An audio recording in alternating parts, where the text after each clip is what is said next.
श्री स्वामी समर्थ. जयशंकर. आपण स्वामींच्या केंद्रात जातो, आपले प्रश्न तिथे मांडत असतो. त्यावेळेला बऱ्याच वेळेला स्वामींच्या आरतीला हजर राहण्यास आपल्याला सांगितलं जातं.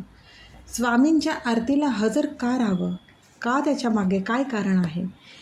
स्वामींच्या आरतीला हजर राहिल्यानंतर आपल्या आयुष्यात नक्की काय बदल होतात? तर त्याचं मूळ कारण असं आहे की आपण ज्या वेळेस स्वामींची आरती चालू असते आणि त्या आरतीला आपण हजर असतो, त्यावेळेस आपल्या मस्तकांभोवती आपल्या पितरांचे दोष, कलियुगाचे दोष, आपल्या पूर्वजन्मीचे दोष हे सतत एका वलयचक्रात गोल फिरत असतात. म्हणूनच आपण नेहमी कुठल्या ना कुठल्या अडचणीत येत असतो. काही ना काही संकट आपल्यामध्ये येत असतात.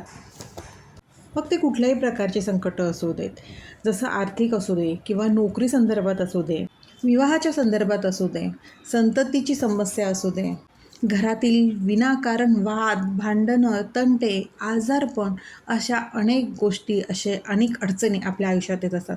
अजून बरंच काही संकट किंवा अडचणी आपल्यामध्ये आपल्या आयुष्यात येत असतात. पण ज्यावेळी आपण स्वामींच्या आरतीला उभे असतो, त्यावेळेस आपल्या देवतांची, गुरूंची, आपल्या स्वामी महाराजांची दृष्टी त्या वलयचक्रावर पडत असते आणि ते दोष हळूहळू कमी होऊ लागतात. आणि त्याबरोबरच आरती झाल्यावर आरतीच्या दिव्यावरून हात फिरवून त्याच्यातील शक्ती, ती सकारात्मक ऊर्जा प्रतीक म्हणून आपल्या डोक्यावरून फिरवतो. ते ह्याचसाठी काहींचे दोष कमी असतील तर त्यांना लवकरात लवकर फरक जाणवतो, तर काहींना थोडा वेळ लागतो.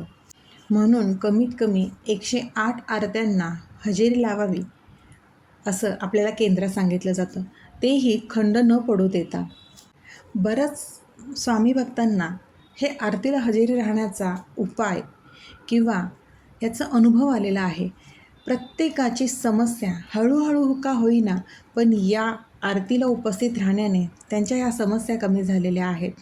त्यामुळेच केंद्रामध्ये स्वामींच्या आरतीला उभं राहण्याचा किंवा हजेरी लावण्याचा नियम किंवा तो उपाय हा सांगितला जातो.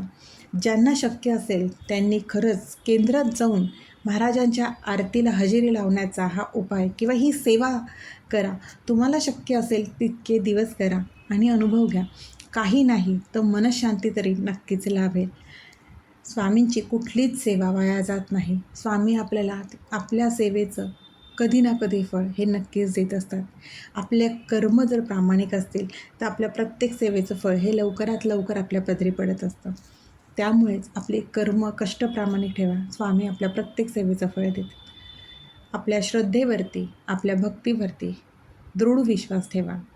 स्वामी आहेतच. श्री स्वामी समर्थ. अशक्य ही शक्य करतील स्वामी. अशक्य ही शक्य करतील स्वामी.